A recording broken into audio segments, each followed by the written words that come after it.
Welcome to the latest episode of our podcast series for financial advisors. Today's episode is The Leap from Independent Broker-Dealer to RIA, Unpacking a $700 million to $1.7 billion growth story. It's a conversation with Scott Pinkerton, Senior Planner and Managing Partner of FourThought Private Wealth. I'm Mindy Diamond, and this is the Diamond Podcast for Financial Advisors.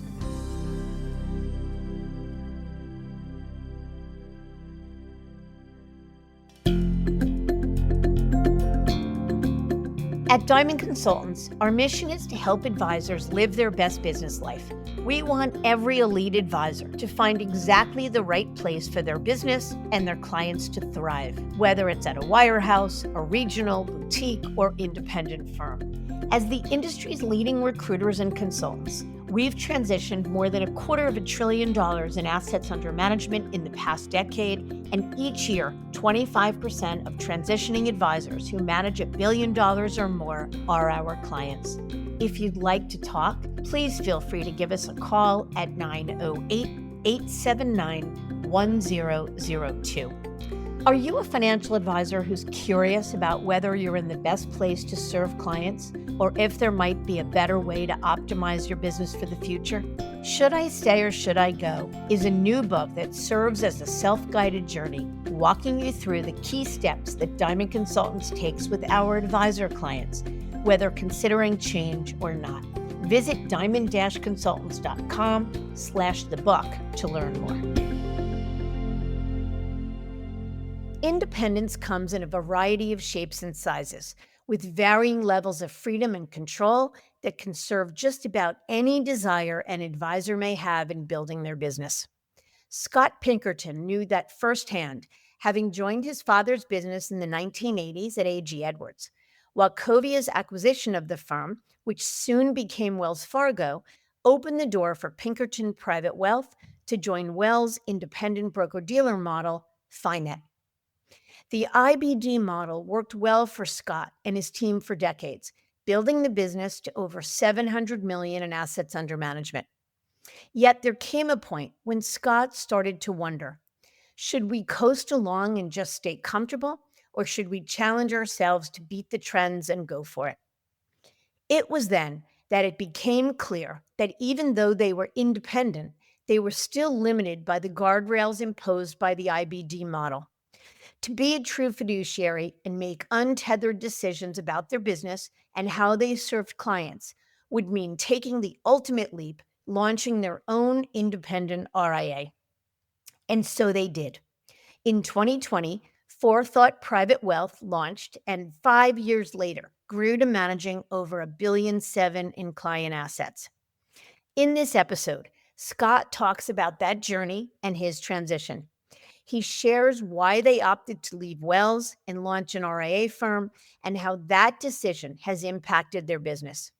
Plus, he talks about their extraordinary growth and shares the why around the decision to sell equity to Focus Financial Partners in 2022. And Scott offers a detailed perspective on clients, their unique family office services, the realities of business ownership, and much more. It's a conversation I'm excited to dive into, so let's get to it.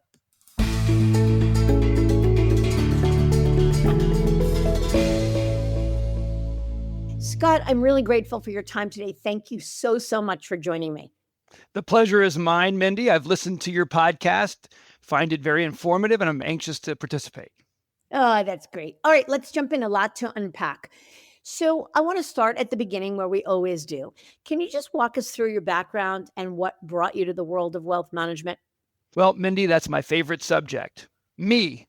It's like that Toby Keith song, right?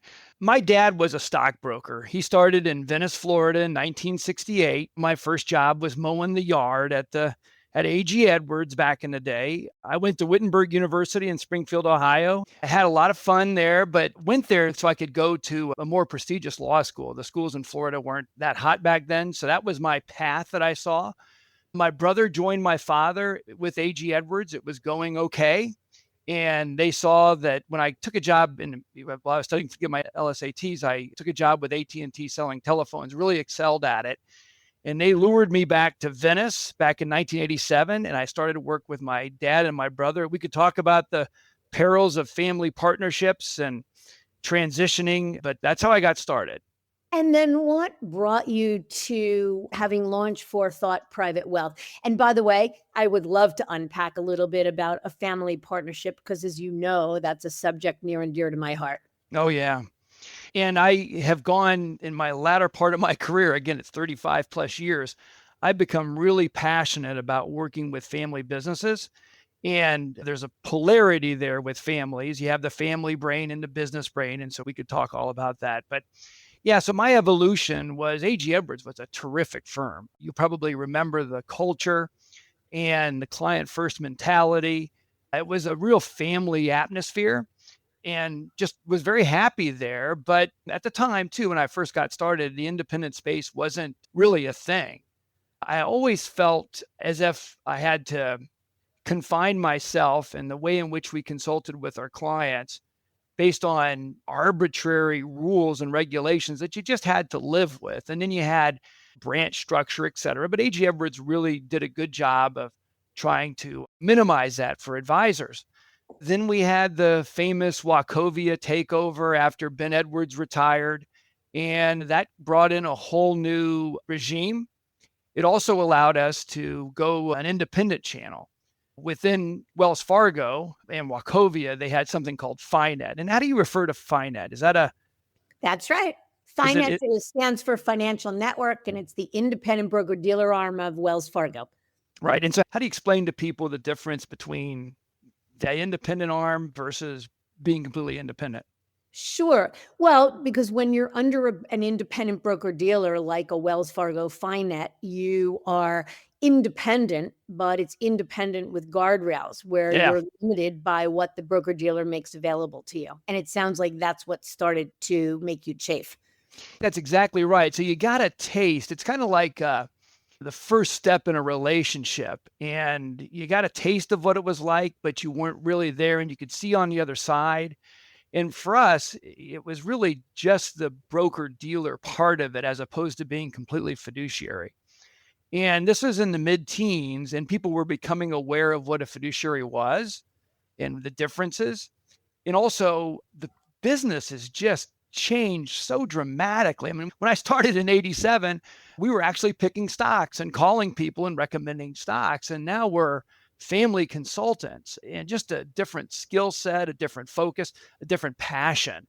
And the good people at A.G. Edwards, especially, and at Wells Fargo, they had restrictions because of the broker dealer regulatory bodies that really couldn't allow you to get out of this very, very narrow lane. Like we were not even able to call ourselves financial planners. And so it's really weird that you can't present yourself as a financial planner when that's your core competency. So that was a big deal for us in the mid-teens as we were in this independent model where we had a taste of independence, but we weren't fully independent. And so in 2020, me and my partners decided that it was time. We changed locations, moved to downtown Venice, which was a big step for us, and started the process of evaluating different organizations to custody with and our tech stack and all of that rigmarole back in, and that's when we went independent. Thank you for sharing that background. And there's a lot to unpack there and a lot I want to focus on. But let me just take a couple steps backwards and ask a couple questions first. Sure. First of all, tell us a little bit about the size of the business. How many clients you service, the average size of those clients, how much in assets you manage, just for perspective. Yeah, I think it's also interesting, and I think your readers will like this, to see how we grew as we marched through this process. So when we were at FiNet, and memory serves me that we were about an $800 million firm. And actually, it's a little bit less than that. It was more closer to 700 million. And then we had assets that we were consulting on that weren't part of our A back in the day. And when we went independent, the first couple of years, we grew like crazy. And we went independent January 1st, 2020. So imagine you're in a small beach town and suddenly COVID hits. Wow, Your, right. your clients are transitioning and your team is just getting used to the technology. We're scattered. People are scared. So it was really a crazy time I'm so proud of our team. But we grew through that, which was pretty phenomenal. And I think it speaks to the place of the fiduciary model. We were the first one in town. Of course, we have pretty good market share in Venice. Our name has been around since '68 in the financial planning area.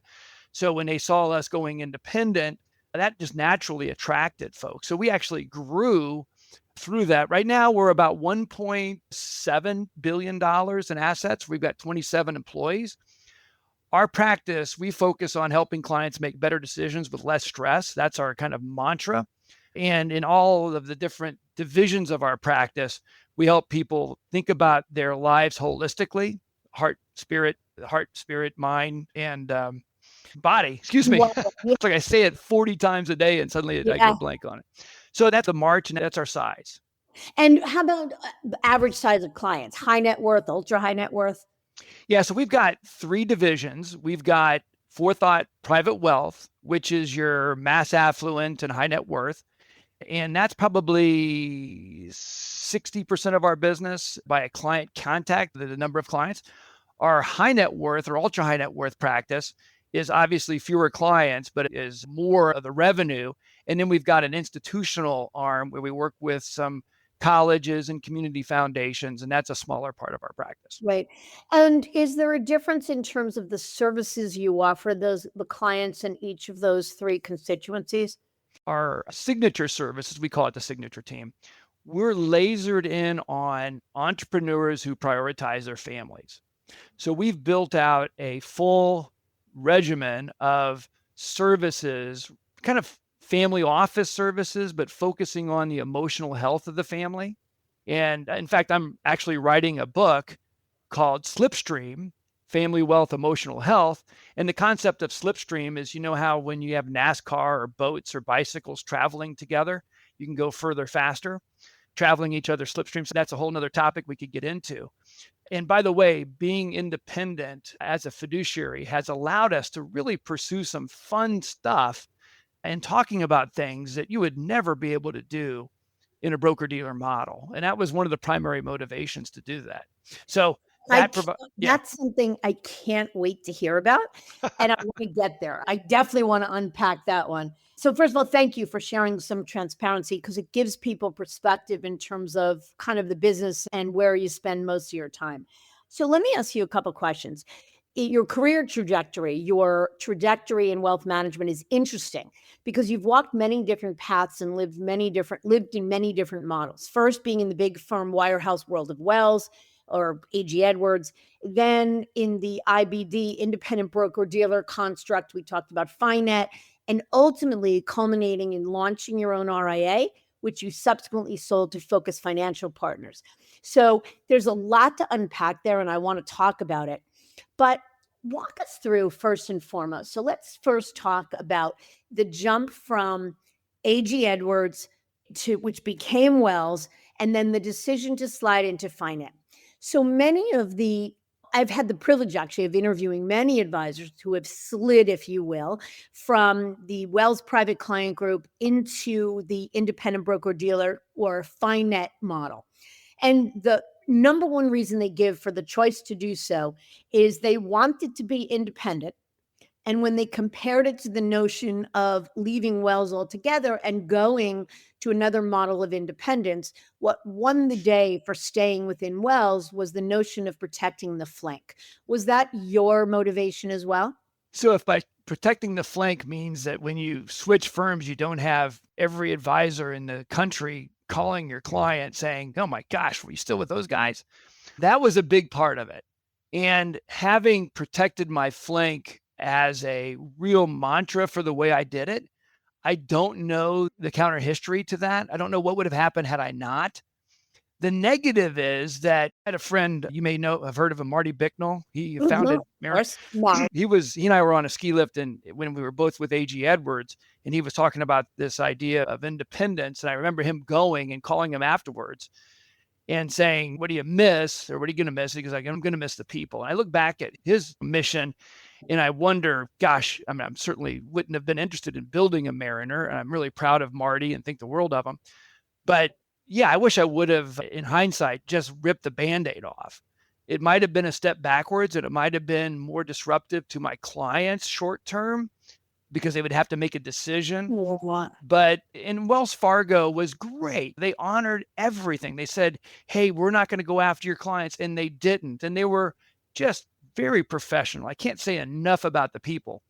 But I think you start off with really doing some soul searching and doing your personal mission statement and understanding how you make decisions. So a lot of us in our businesses, real people pleasers. And I am, a son of divorced kids or divorced parents, I mean. And I just remember thinking about it as I went through that personal work about how I was the kid that was there trying to make everybody happy. And as I look back on it, I'm 62 now. When I was in my 30s and 40s, I was really concerned about that too. And I wish I would have just looked at what I could have become and what my ideal is and just say, hey, how do I get to that ideal? And not worried so much about it because clients come, clients go, and business is business. But the sooner you get on the right path, the better off you're going to be. My opinion. Scott, actually, I appreciate your sharing that. There are a lot of advisors that grow up in the broker-dealer world and feel when they're lucky enough to work for a firm that has multiple affiliation options, that the easiest or safest or least risky thing to do is to protect the flank and slide into the independent model. And then say, I'm young, I've got 10, 20 years, I can go independent, full fiduciary down the line. You made a comment earlier that for you, going to FineNet was great because it was the first step in a relationship, if you will, but it wasn't complete fiduciary. And we hear that a lot. So we've interviewed advisors that are in the first step of that journey. They've gone into their firm's independent broker-dealer model as a first step. And many of them begin to feel as though they have either outgrown or are outgrowing the broker-dealer model. And you touched on it a little. And I made the comment that the reason they feel they outgrow it is because they feel limited by the broker-dealer. So talk to me about that, if you would. Tell me what you meant by it was only the first step in the relationship, and what were those limitations that you were experiencing in the FineNet world? Yeah, so let me sidetrack just a second. You have to do personal work and understand who you are and what it is that's going to bring you true joy. Obviously, joy requires who or to, and no thing will bring you joy. But there are people, and this is not judging or looking up or down on anybody, but there are people that see this as a very quality of life, lifestyle kind of business. And you'll like to have protections. You like to know what's going on. And there's other people that this is an expression of who they are, that they're really ambitious and they want to leave the comfort and go into the chaos of the unknown. And they're comfortable with that chaos. And not everybody is. We hire advisors from trust departments and from broker dealers. And one of the hardest things for them to, when they go into the independent model, is when they come in and they say, well, what do we do about this? And I respond, well, what do you want to do? You got to invent it as you go. You got to paint the boat while you're sailing. And if that's not you, then just do the work to be aware of what your motivation is. And you can't just think about the money, because you're going to make a ton of money even if you stay as a traditional broker dealer and jump from firm to firm. That's probably the most financial rewarding in a lot of ways. But if you have a vision of, hey, I want to impact the world through my work and through my day-to-day endeavors, then you're going to be just, the number of paints on your palette will go up exponentially. So getting back to your question, I think the question was, looking back on it, would I have done it faster? Is that kind of the summary of the question? That, but paint a picture of the specific limitations you felt. So I love your comment that part of it was soulful. You had a vision or a dream of building something bigger and different, and you went for it. And not everybody has that dream. Not everybody has the need to be fully independent. And so working under a broker-dealer umbrella is more than enough for them. It's independent enough. And that's a good thing. That's why Baskin Robbins makes 31 flavors of ice cream, because it's different things.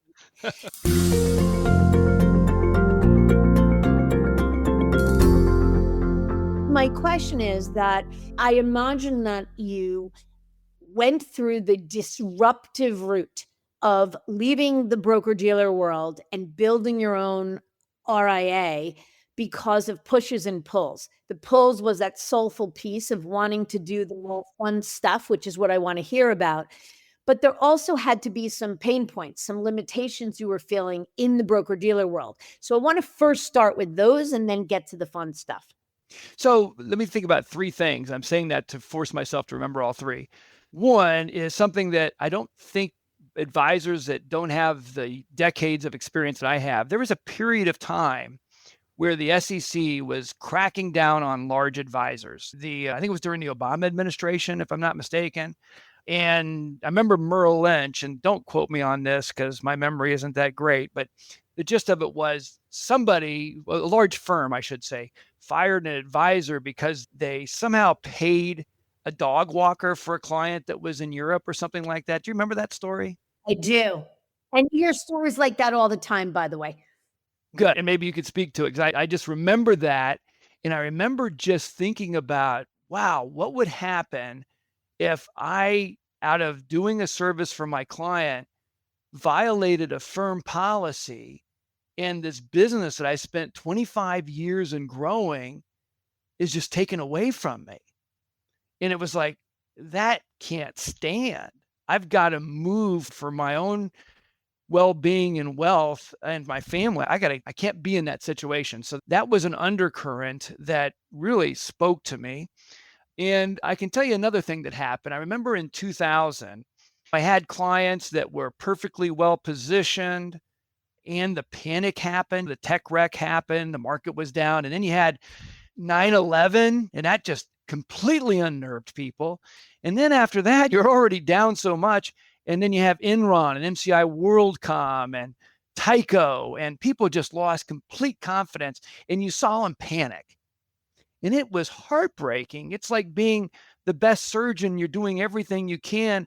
And then the patient is in the recovery room and they rip out their sutures. It's like, ah. And I said, there's got to be a better way that we can communicate so that people really understand what it is that we're doing. And so I came up with this observation. By the way, complete tangent. About the same time, Daniel Kahneman and Igor Tversky and others were coming up with this behavioral finance. And I went to the Duke University for their advanced studies of human behavior, something taught by that Dan Ariely, I think. But we were already seeing a lot of work being done on behavioral finance, things like confirmation bias and all those other things. And then also, by the way, I was going through deacon training at the Lutheran Church. And what hit me upside the head during that latter part of the deacon training was that there's so many of these truths that people recognize that are sound investment principles and they're sound as far as behavioral finance goes that are also kind of an ancient wisdom. So give me an example. The goose that lays the golden egg. It's an Aesop's fable, right? 1700 years old. And the idea is that if you structure a portfolio that you can live off the eggs, the golden eggs, don't eat the damn goose, right? And everybody acknowledges that. And it's somehow, if you can anchor that memory to a client when the going gets tough, as it did in 2008 and during COVID, all you got to say is, remember the goose that lays the golden egg. That's what we're doing with your portfolio. I know it's down 20, 30, 40%, but we don't care. We're focused on the dividends. And so being able to tell that story in a way that people understood, you're so hamstrung by what you can say and do and what you can put in writing on your website. And I think that's fine if you don't have that story to tell. But if you're passionate about it, you got to get into an avenue where your paintbrush is going to be accepted to the canvas, so to speak.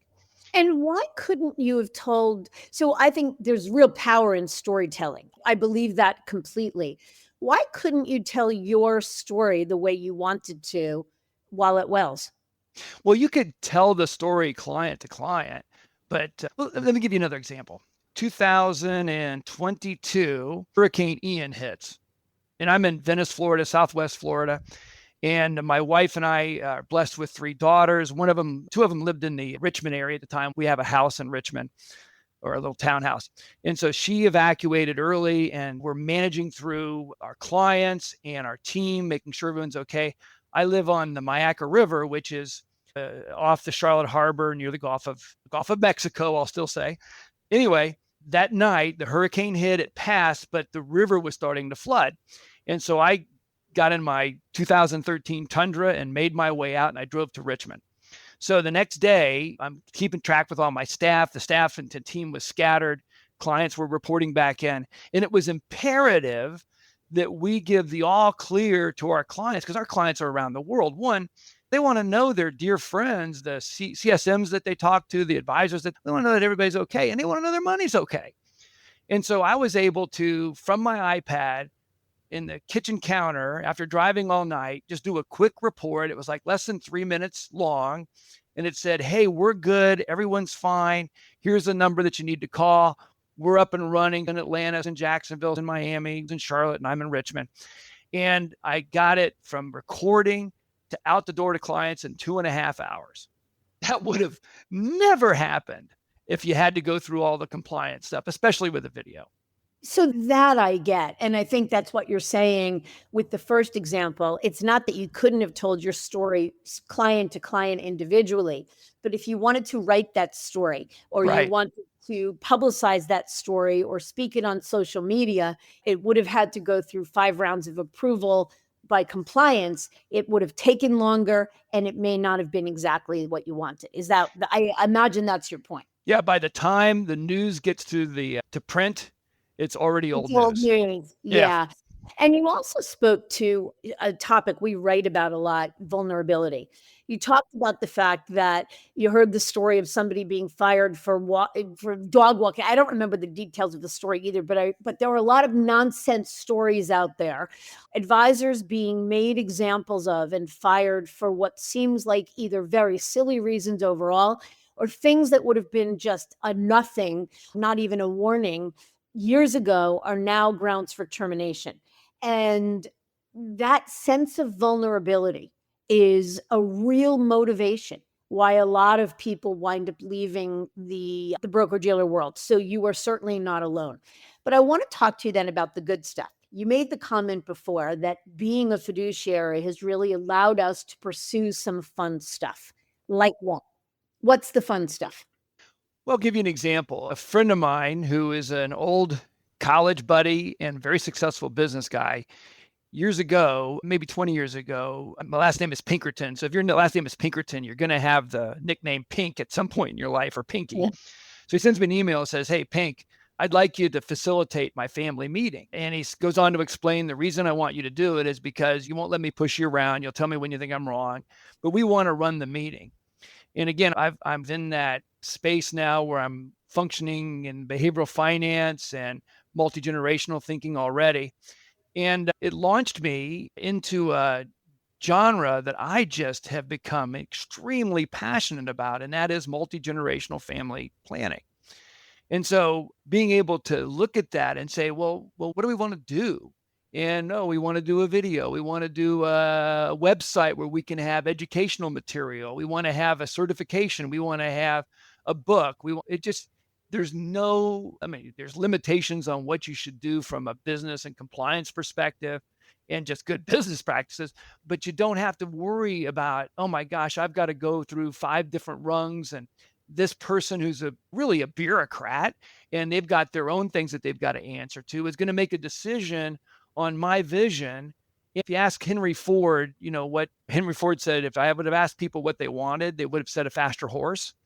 When you're a visionary, if that's your personality, you can't have a visionary and say, okay, you can only look through one eye, but you might not be a visionary. And so I don't want to force it down everybody, but I was going to say that. I mean, the message here is that everyone should get to live their own best life. And for some, they don't need to be a visionary. That's not what they're shooting for. They want independence for different reasons than you did. Mm-hmm. It's enough just to have better take-home economics and go from being a W-2 to a 1099. They don't want more than that. And there is nothing wrong with that at all. Let's make that point.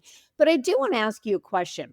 Still, even though sliding into finance wasn't enough independence for you, it still had to be better than being a W-2 employee. What were some of the subtle positives of being independent with FineNet, something you couldn't have done as a W-2 employee? Well, if you ever raised a kid or coached a basketball team or whatever it is, you start off with discipline, then you teach, then you coach, and then you mentor. And so when you are just in a traditional broker dealer relationship, you're basically in that discipline teach area all your life. And going that finite model was terrific. I have no regrets except for it took 10 years of my life, and it allowed me to take baby steps. So we weren't running our own financials and we weren't running our own compliance. We didn't manage our tech stack, but we certainly had a lot more say about our branding, our office space, how we went to the market. So it was a great first step and allowed us to get our toddler legs under us. And then when we went fully independent, we had more of a structure, not the structure we needed. And I can tell you that I don't know how you could prepare for it, but there's just a lot that comes with being independent, from managing your financials, getting insurance, and managing the employees, because we had folks that, bless their hearts, they had been 20, 30 years working with a big organization and they weren't motivated to look for that ideal self and journey into the chaos. They were like, hey, I've got 2 kids to support and bills to pay. I want to make sure that I'm taken care of. And how do you comfort them through that process? So managing the employees was took a lot of energy, and it was a lot harder than we expected. So, but it did give us some training wheels and allowed us to brand. And then with FineNet, and they were good to their word, is that we owned the book. And so then when we decided to go independent, they were completely professional about us, and we had really stage it, do our letter writing properly, and really work above board without having to be all this secretive stuff, so that our clients had a good transition.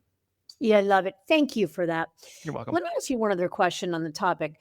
You mentioned that you've grown from 700 million to about 1.7 billion in the last, since January of 2020, so 5 years. So congratulations on that.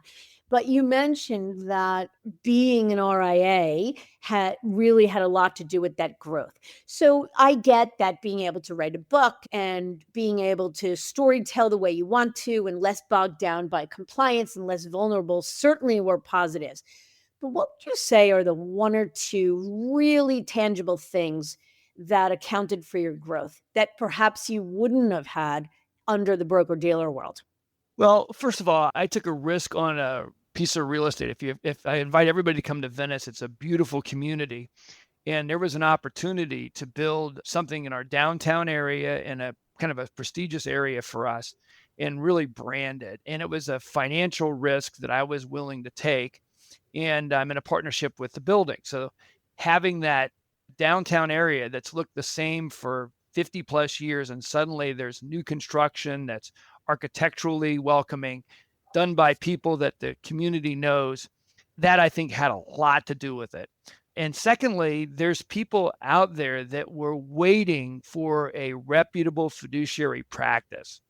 And every day, especially in Florida, we have people moving down from New Jersey and New York. And more than ever, they're looking for fiduciaries. It's like our marketing just suddenly became more effective. We're able to say things like, everyone here is paid on a salary. And that just resonates with people. It just creates greater alignment. So I'm a big believer in the fiduciary model.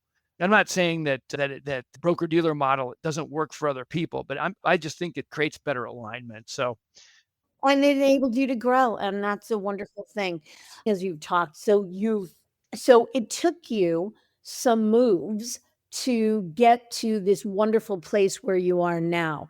How did your clients react to those number of moves? The move when A.G. Edwards became Wells, sliding from Private Client Group into FineNet, move from FineNet to launch your RIA, selling the RIA to Focus. Well, I think we can talk about the focus thing more. It was just small steps. So there was no disruption. The repapering of things that you have to do was really not that big of a deal when you go from broker dealer to FineNet. And they still see the Wells Fargo all over it. I was still in the same office. So that was not a big move. And then going from FineNet to Fidelity, the custody, that was a bigger deal. And we had Mhm. to be a lot more intentional about it. And we had a whole strategy and plan. Obviously, COVID threw us a curveball, but we had incredible retention. I mean, I'm thinking about less than 5 households didn't make the transition with us. And then I look at the Focus deal, and but this Focus is unique in that, and I know you've had Michael Nathanson on, and just recently, in fact, that we still own 60% of the economics of our practice. And we have a contract that basically says that we are in charge. And so the business will be and continues to be locally owned and operated, so to speak. But what we've done, one thing that you do find right away when you enter into a fiduciary practice like an RIA is, let's say you have a client. We have some Silicon Valley clients, for example. And so I'm not an expert in stock options and non-qualified stock options. Now, there are people that are in our practice now, but at the time I wasn't. And Wells Fargo had a team that would help us go through that calculation. And suddenly you don't have those people. So partnering with a firm like Focus gave us some of that heft and breadth. We have a legal team and other areas of specialization that you get with a large organization, but still having that independence. The RIA at least was great. You're headed in the right direction, because that is where I wanted to pivot to next. The part of your journey, the decision 5 years after launching your RIA to sell a piece of it to Focus. So, for those listening not familiar, Focus Financial Partners is the largest investor in the independent space. It's essentially a private equity firm that's investing in independent businesses that still allow the independent business owner to really be independent, to control their destiny. And we're going to ask you about that in just a moment. If you're interested in learning more, Michael Nathanson, who is now the CEO of Focus, was on when years ago, in the first years of the show, when he was the CEO of the RIA he built called the Colony Group. And he has since succeeded Rudy Adolph, the original founder and CEO of Focus. He is now CEO, and we've had him on more recently, so you can learn more about it. But before I ask you about the decision why Focus, what went into the decision to, in fact, take on an investor and sell a minority portion of the business at that point? Funny story. There was a guy, I don't have his permission to talk about the specifics. I just say that's a guy. So it narrows it down. And he was a finite person as well, and similar size practice. And I'm on a bike trip right after COVID, and we're in the San Juan Islands with this bike trip, and it's the first day, and there's a group of us gathered at the hotel, and I see him. I don't know him that well, but I had dinner with him one time, maybe 5 years earlier, and I see he's got a, what's the name of the firm? Cap Trust. He's got a Cap Trust sweater on, and I said, called his name out, and I said, "Wow, so tell me about it." And he goes, "Yeah." And we talked, and I said, "Well, give me the reason why you did it." And he said, "I won't get to give you the number, but I can give you XX number of reasons." And it blew my mind. I was like, "You mean your practice is worth XX?" And so then it's just as I'm riding that bike saying, "Hey, if I had a client named Scott and he came in to see me and he has Y number of assets and X percentage of it is wrapped up in his business, what would I advise him to do? And the market's at an all-time high, interest rates are low, valuations are high. I'd advise him at least to look at diversifying as well." So that was the primary thought at that time. And I was happy with being just completely independent, but I figured I owe it to myself, my family, and my team. One of the things that made a mistake was not hiring a professional. So this is not you haven't told me to talk about this, and I'm not getting paid extra, but you don't know what you don't know. And I remember, to tell you specifically, I got an offer from a firm for a certain part of our business, and let's just say it was X number of dollars.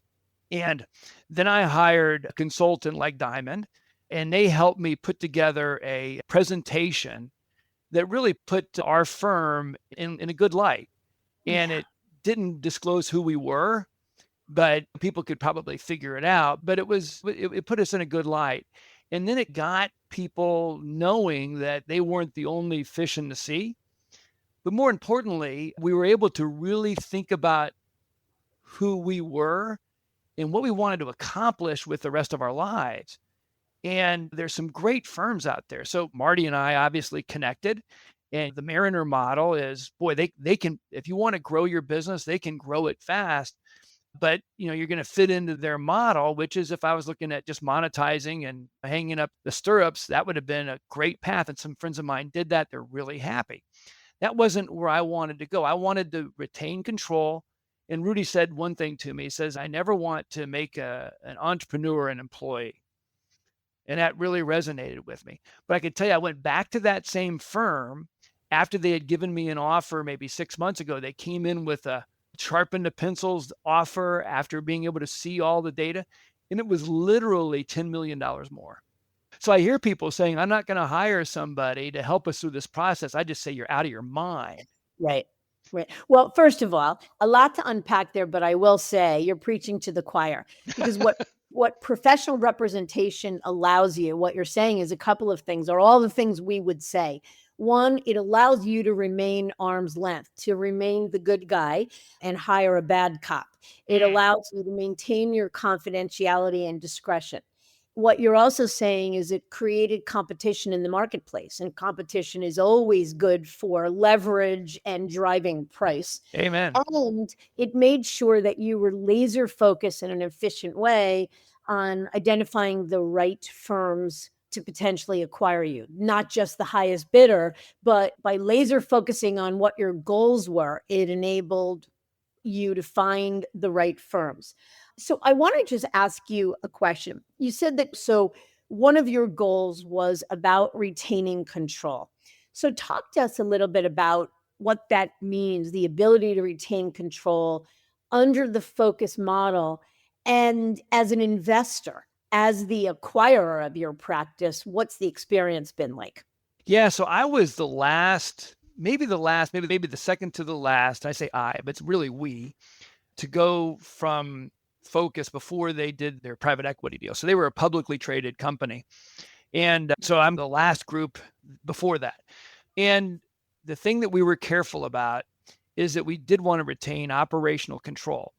And I talked to other friends that were really, they hit their 60, 61 years old, and they wanted to go off and do something else.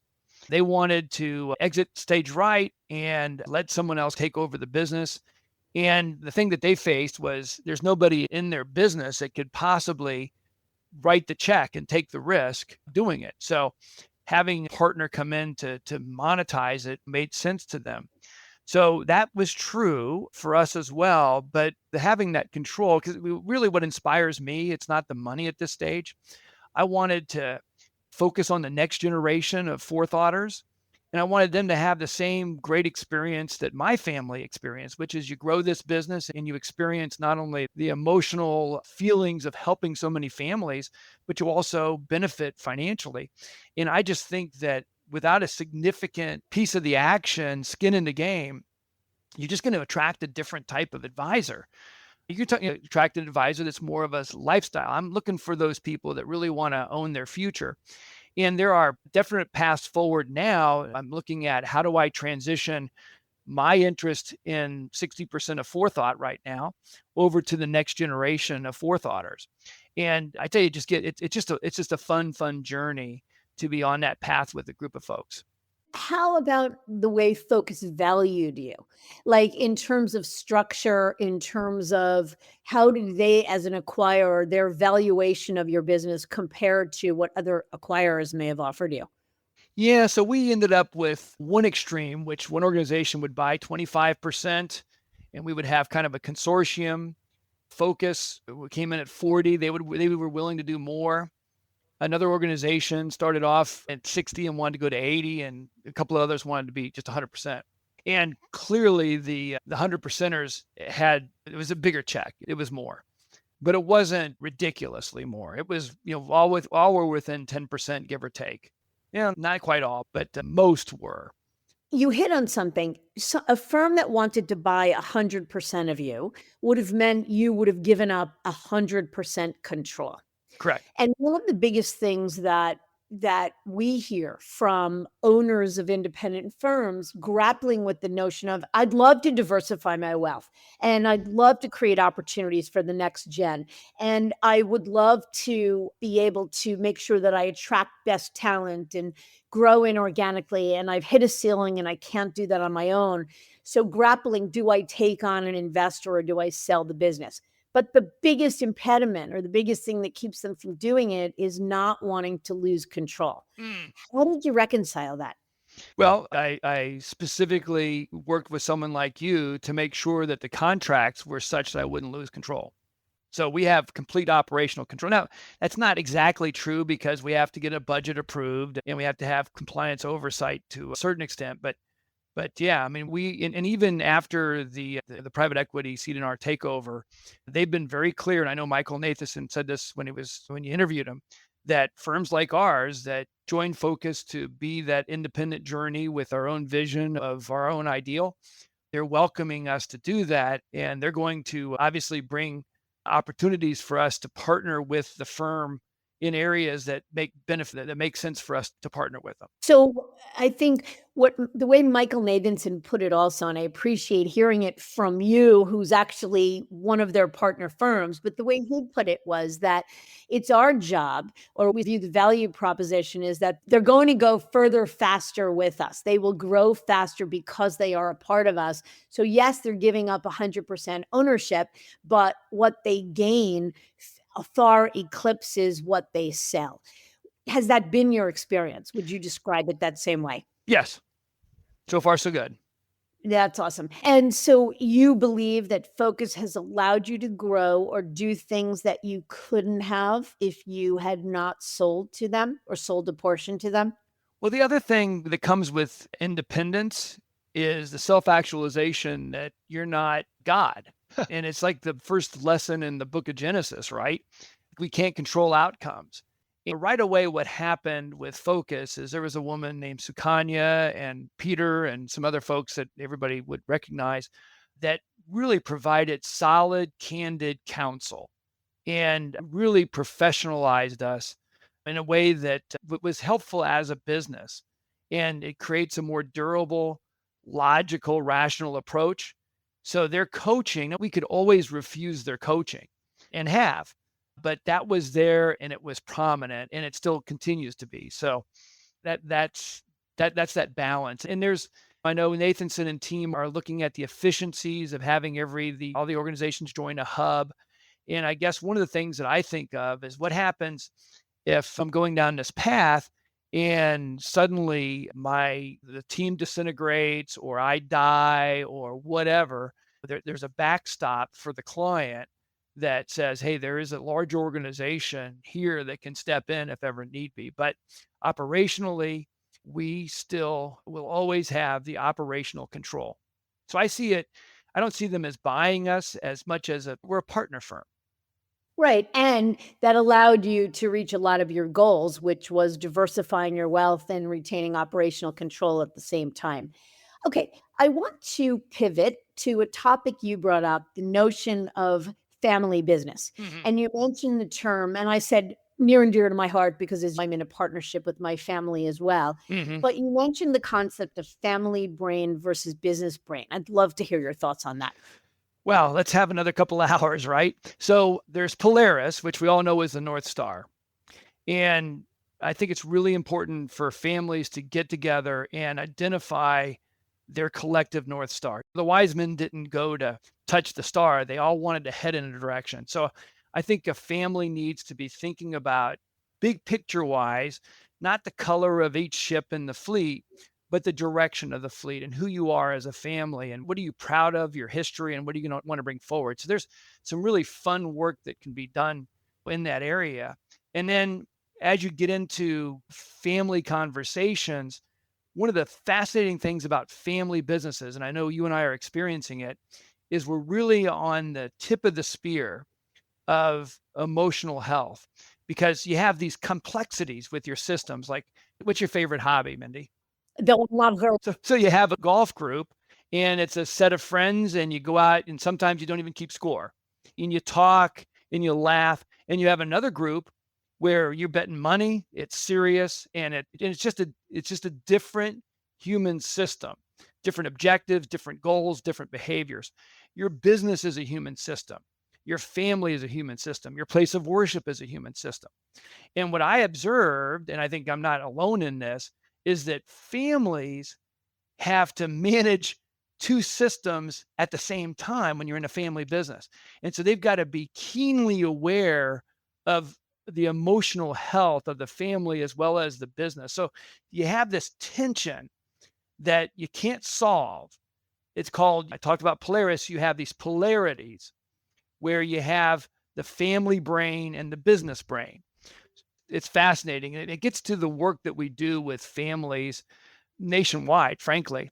And with families, the first step you have to have is an agreed to North Star. We call it the Polaris, right? That's the name of the North Star.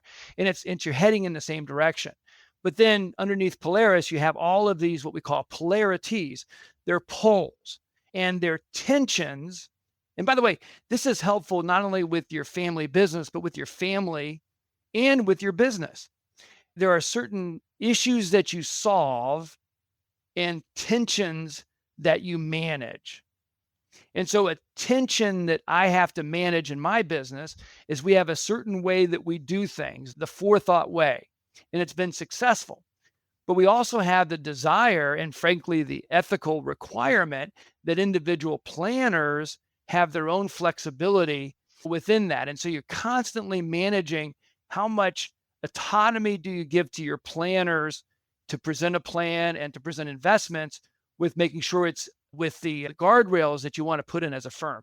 So there's all of these tensions that you need to manage. And when you have a family involved, oh my gosh, talk about going from a 16-piece adolescent puzzle to a jigsaw puzzle that's hundreds and hundreds, and you can't even see the colors. It's just so difficult because now you've got to manage the hats that people are wearing. Am I wearing the son hat now? Am I wearing the dad hat now? How do I speak to this person? How's my voice? Do I hire my daughter who just lost her husband and has a special needs child when she's not the best fit? Do I pay her an appropriate salary? These are the things that families have got to wrestle with, and they've got to deal with pathways of communication, problem solving. And I just find the whole area fascinating. I couldn't agree with you more. I love what you said about every decision we make. As our listeners know, I work with my husband, who is our COO, and my sons, who are leaders of the business, who are running the business along with me. And every decision we make, we start every conversation where there is a decision to be made. Are we making this decision with our business hat or our family hat? So I love your perspective and thank you for sharing it.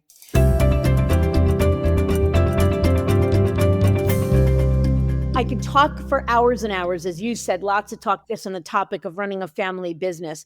But I'd love to wrap by asking if there's any parting words of advice that you would have for our listeners who are considering change.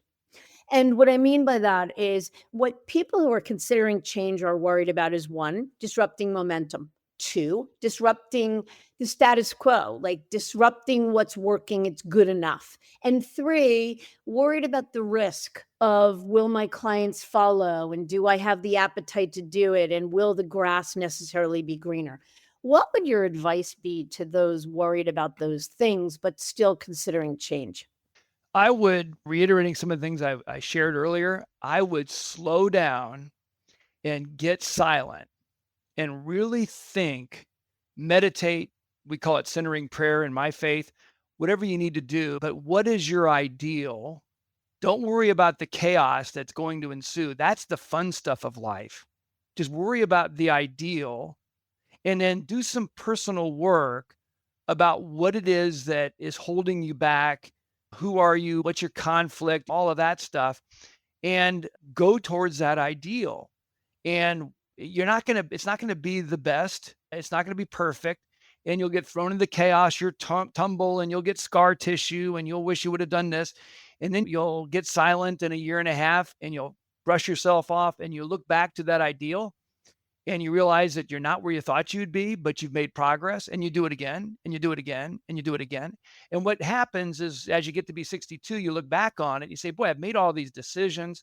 There was chaos, there was pain, there was tough, there was sleeplessness. But boy, we've come a long way. And as the closer you get to the ideal, the more impact you're having on not only on your loved ones, on the team, on your clients, your community.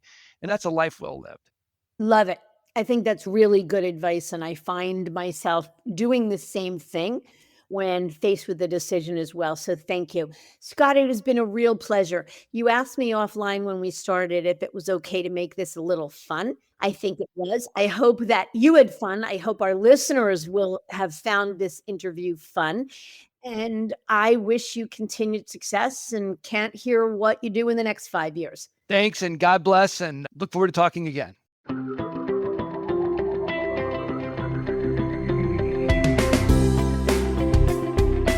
As a financial advisor, you hold yourself to the highest standards of integrity, honesty, and credibility.